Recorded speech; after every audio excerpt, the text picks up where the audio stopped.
My name is Alvin.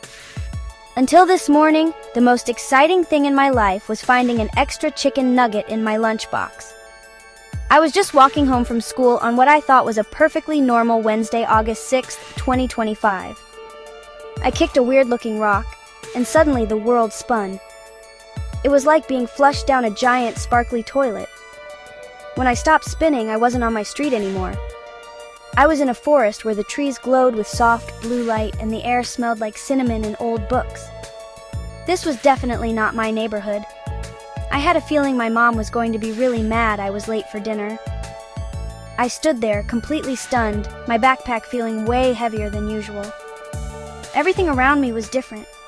The grass was a shade of purple I'd only ever seen in crayon boxes.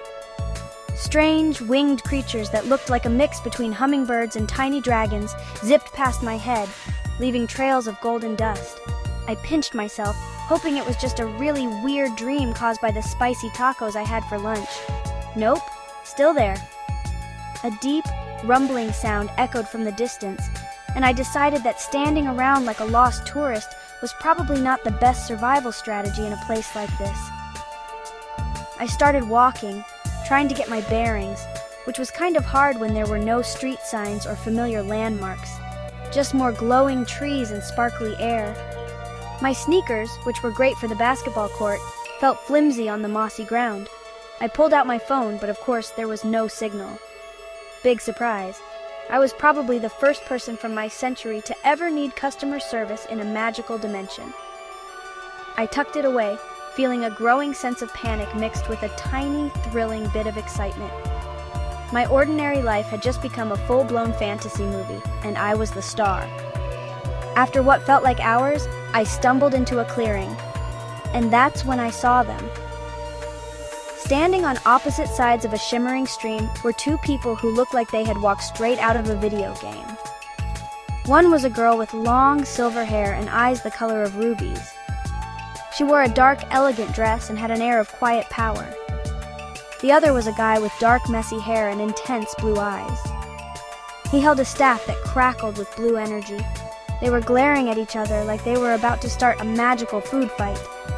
And I, the kid in a hoodie and jeans, had just walked right into the middle of it.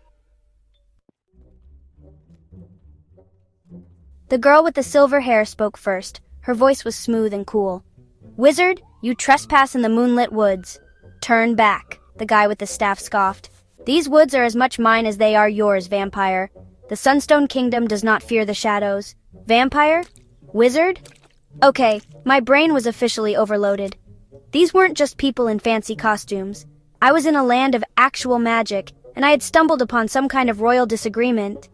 I tried to back away slowly, hoping they wouldn't notice the kid who clearly didn't belong here. But it was too late. They both turned and looked at me. The girl introduced herself as Princess Luna of the Nightfall Kingdom. The guy was Prince Dark of the Sunstone Kingdom. They explained that their people, the vampires and the wizards, used to live together in peace. They shared the land and their magic. But a long time ago, a terrible argument broke them apart.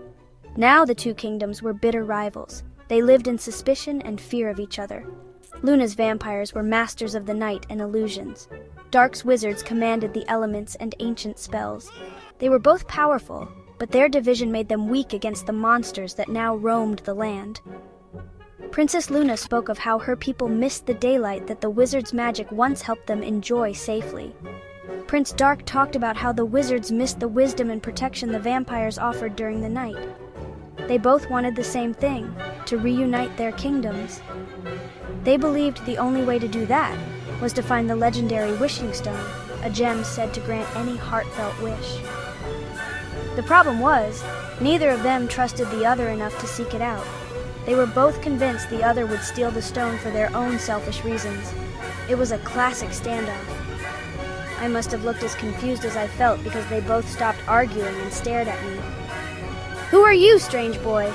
Prince Dark asked. "And what are those peculiar clothes?"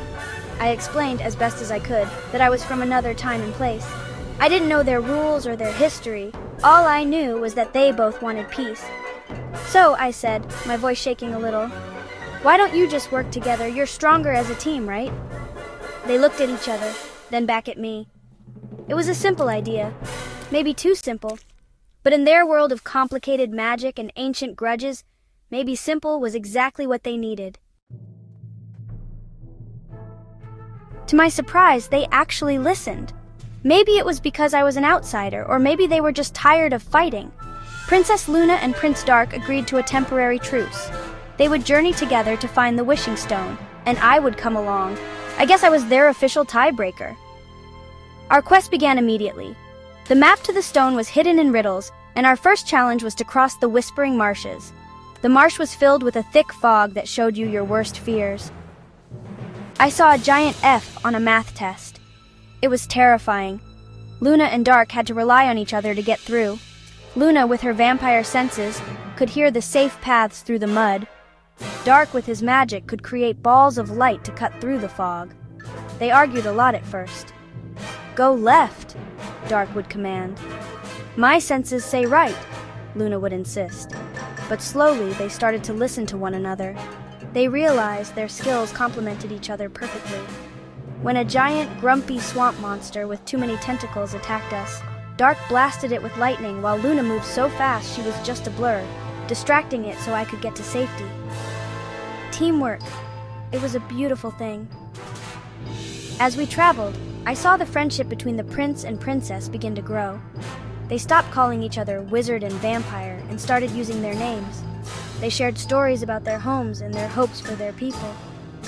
One night, while we sat around a magical fire that Dark had created, Luna admitted she was afraid of failing her kingdom. Dark confessed that he felt immense pressure to be the perfect leader his father expected him to be. They weren't just a princess and a prince anymore.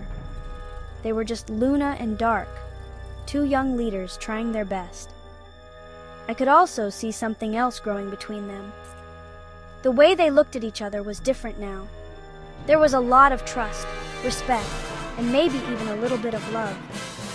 When Luna almost fell from a crumbling cliff, Dark caught her with a magical gust of wind, holding her safely until she could find her footing. He didn't let go for a moment longer than he had to, but his face turned a little red. Luna smiled, a real, genuine smile this time. Their journey wasn't just about finding a stone.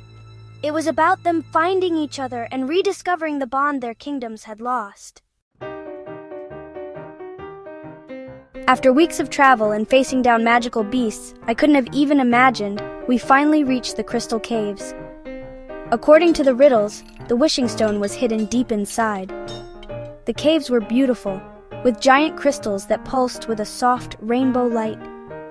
At the very center of the largest cavern, floating in the air, was the stone. It shone with a pure white light, humming with incredible power. It was real. We had actually made it. I looked at Luna and Dark.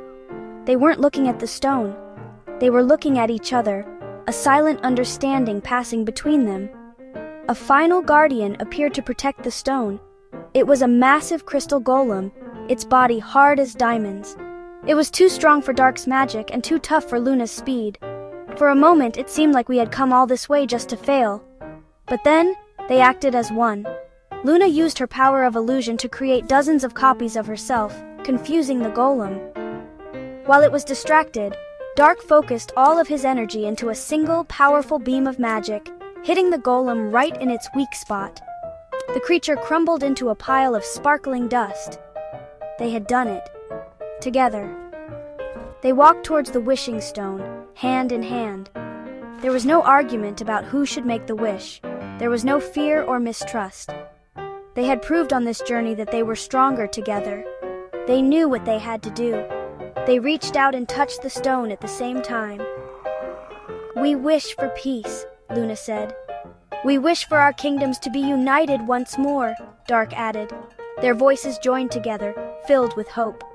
The stone glowed with a blindingly bright light, and its energy washed over the entire land. The light faded, and the world felt different. Calmer, more whole. In the distance, we could hear cheering. The magical barrier that had separated the Nightfall and Sunstone kingdoms for centuries was gone. Vampires and wizards were cautiously walking into each other's lands, not with weapons, but with curiosity and smiles. Luna and Dark had not only found the stone, but they had also found love and restored the long-lost harmony between their people. My work here was done. As a gentle light enveloped me, I knew I was heading home. My time travel adventure was over, but for this magical land, a new era of peace had just begun.